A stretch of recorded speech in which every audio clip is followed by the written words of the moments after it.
منا کی وادی کے اندر کائنات کا ایک انوکھا باب رقم ہوتا ہے۔ یہ بھی امتحان ہے حضرت ابراہیم خلیل اللہ کا۔ اس خاندان نے قدم قدم پہ امتحان دیے۔ پہلے اولاد نہیں ہے، یہ صدمہ سہا۔ پھر اولاد ہوئی تو کہا وادی غیر ذی زرع میں چھوڑا۔ اللہ کا حکم مانا اور وہیں اپنی اولاد کو اور اپنی زوجہ کو چھوڑ چلے آئے۔ فلسطین میں آ کے آباد ہو گئے۔ فلما بلغ معہ السعی، قرآن بتاتا جب وہ چلنے کے قابل ہو۔ ایک روایت میں 7 سال، 8 سال یا 9 سال عمر، بعض نے بلغہ سے بلوغت کی عمر مراد لی۔ اب حکم ہوتا ہے جاؤ ملا، عرصے کے بعد بیٹے کو ملنے جا رہے ہو، ایک چھری لے لو، ایک رسی لے لو۔ یار ان کے نام باقی ہیں تو یوں ہی باقی نہیں ہیں۔ امتحان کتنے بڑے تھے، کہا جاؤ لیکن ہاتھ میں رسی لے جاؤ، ہاتھ میں چھری لے جاؤ۔ حضرت خلیل اللہ پہنچتے ہیں، اپنی زوجہ سے ملے اور کہا بیٹے کو تیار کر دو، دوست کی دعوت پہ جانا ہے۔ مانگ سجا دی جاتی ہے، بیٹے کو نئے کپڑے پہنا دیے جاتے ہیں۔ اللہ اکبر، بیٹے کو لے کر ہاتھ میں چھری اور رسی دبائے منا کی وادی کی طرف بڑھ رہے ہیں۔ شیطان نے سمجھا کہ اس سے نازک مرحلہ اس خاندان پہ نہیں آ سکتا، حضرت ہاجرہ کے پاس پہنچا۔ پتہ ہے شہزادے کدھر گئے؟ کہا ان کے باپ لے گئے ہیں دوست سے ملاقات کروانے کے لیے۔ کہا نہیں، وہ ان کو ذبح کرنا چاہتے ہیں۔ کہا سوچ کے بات کر، وہ باپ ہے ذبح کرے گا؟ کبھی باپ بھی بیٹے کو ذبح کرتا ہے اور بے قصور ذبح کرے گا؟ میں جانتی ہوں کتنی آہ سحرگاہی کا نتیجہ ہے وہ بیٹا، اللہ سے کتنی رو رو کے دعائیں مانگی اور وہ فرزند ملا۔ کہا وہ اللہ کا حکم سمجھتے ہیں، اگر رب کا حکم ہے میری گود میں ایک اسماعیل ہے، کاش 1000 اسماعیل ہوتا، راہ خدا میں قربان کر دیتے۔ اسماعیل علیہ السلام کے پاس شیطان پہنچتا، اسماعیل پتہ ہے تیرے باپ تمہیں کدھر لے جا رہے؟ کہا کہ کدھر؟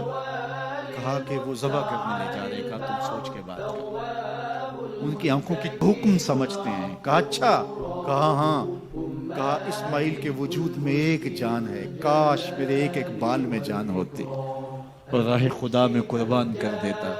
ابراہیم علیہ السلام کے پاس شیطان پہنچ کے بولتا ہے ابراہیم اللہ کو راضی کرنے کے اور تھوڑے طریقے ہیں، ضرور بیٹے کو ذبح کرنا ہے تو وہ بھی کنکر اٹھا کے مارتے ہیں اور شیطان کو راستے سے ہٹا کے منزل کی طرف بڑھتے ہیں۔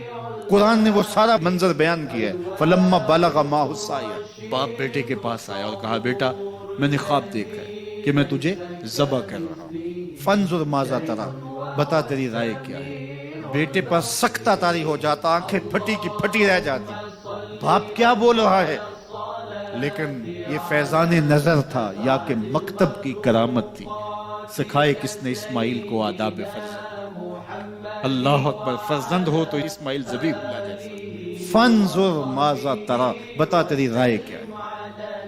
بیٹا کہتا ٹھیک ہے آپ ذبح کر لیجئے، یہ بھی امتثال امر ہوتا، لیکن بیٹے نے 2 قدم بڑھ کے بات کی۔ بیٹے نے کہا یا ابا تفعل ما تؤمر ستجدنی انشاءاللہ من الصابرین۔ ابا جان ذبح کیا ہے، جو کرنا ہے کیجئے۔ باپ اور بیٹے دونوں نے طے کر لیا، باپ ذبح ہونے پہ راضی ہو گیا۔ وَتَلَّهُ لِلْجَبِينِ، اور باپ نے بیٹے کو پیشانی کے بل لٹایا۔ قرآن نے وہ سارا منظر بیان کیا ہے، اس پر مفسرین کے 2 قول ہیں۔ ایک یہ کہ الٹا لٹایا تاکہ کفا سے ذبح کروں، گردن کے پچھلے حصے پر چھری رکھ کے ذبح کروں گا، منمونہ چہرہ میری آنکھوں کے سامنے نہ ہو اور میرے دل کے اندر کوئی جذبہ رحم نہ جاگے جس سے اللہ کے حکم کی تعمیل میں دیر ہو جائے۔ اور دوسرا معنی یہ کیا کہ آپ جانور قربانی کے لیے جو ذبح کرتے ہیں تو اس کی گردن کو بل دے کے اس کی پیشانی کو زمین پہ لگا دیتے ہیں تاکہ یہ رگیں تن جائیں اور ذبح کرنے میں آسانی ہو۔ حضرت اسماعیل کی معصوم گردن کو بل دے کر کے ان کی پیشانی پتھر کے ساتھ جوڑی گئی۔ وَتَلَّهُ لِلْجَبِينِ، پیشانی کے بل یوں لٹایا گیا کہ گردن کھل جائے اور بیٹے کو ذبح کرنا آسان ہو۔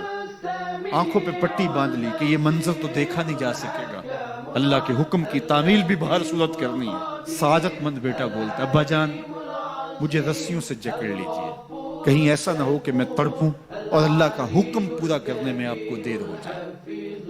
باپ بیٹے کو رسیوں سے جکڑ لیتا ہے، ہاتھ میں چھری پکڑی ہے، ذبح کرنے لگتے ہیں تو بیٹا بولتا ہے ابا جان رسیاں کھول دیجئے۔ کیوں؟ آپ کا منصوبہ، آپ کا پروگرام تبدیل ہو گیا۔ کہا نہیں، تو پھر کیوں رسیاں کھولوں؟ کہا کہیں ایسا نہ ہو کہ کل کا مورخ لکھے کہ باپ ذبح کرنا چاہتا تھا، بیٹا ہونا نہیں چاہتا تھا، باپ نے باندھ کے کیا، کھول دیجئے نہیں تڑپوں گا۔ رسیاں کھل جاتی ہیں، بیٹا پیشانی کے بل لٹایا ہوا ہے، ہاتھ میں چھری پکڑی ہے، منا کی وادی ہے، کارکنان قضاء و قدر کی چیخیں نکل رہی ہیں، حوریں تھرا رہی ہیں، زمانہ کانپ رہا ہے، منا کی وادیوں پر تھر تھراہٹ ہے، مالک قیامت آنے والی ہے۔ فرشتے بھی پوچھ رہے ہیں کہ مالک کیا ہونے والا ہے؟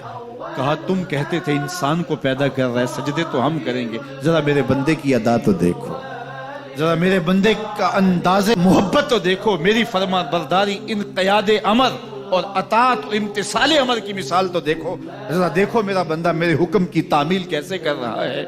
اللہ اکبر، کائنات آنکھیں جھپک رہی ہے، سورج منہ چھپا رہا ہے کہ یہ منظر دیکھا نہیں جا رہا، اور منا کی وادی تھر تھر کانپ رہی ہے کہ ایک بوڑھا باپ ہاتھ میں چھری پکڑے اپنے نونہال فرزند کو ذبح کرنا چاہ رہا ہے۔ عجیب منظر ہے کائنات کے اندر۔ حضرت ابراہیم آگے بڑھے، بیٹے کی گردن پہ چھری رکھی اور پوری قوت کے ساتھ چھری کو جنبش دی، اللہ اکبر، لیکن ایک بال بھی نہیں کٹا۔ پاس پڑے پتھر پر چھری کو مارا، لما تقطع یا سکین، چھری کاٹتی کیوں نہیں؟ چھری نے آواز دیا، الخلیل یامرنی والجلیل ینہانی، خلیل مجھے کاٹنے کا کہتا ہے، رب جلیل کہتا ہے خبردار ایک بال بھی کاٹو۔ کہا چھری تیرا کام تو کاٹنا ہوتا ہے، کہا حضرت آگ کا کام بھی تو جلانا تھا، جس نے آگ کو جلانے سے روکا تھا آج اس نے مجھے کاٹنے سے روکا۔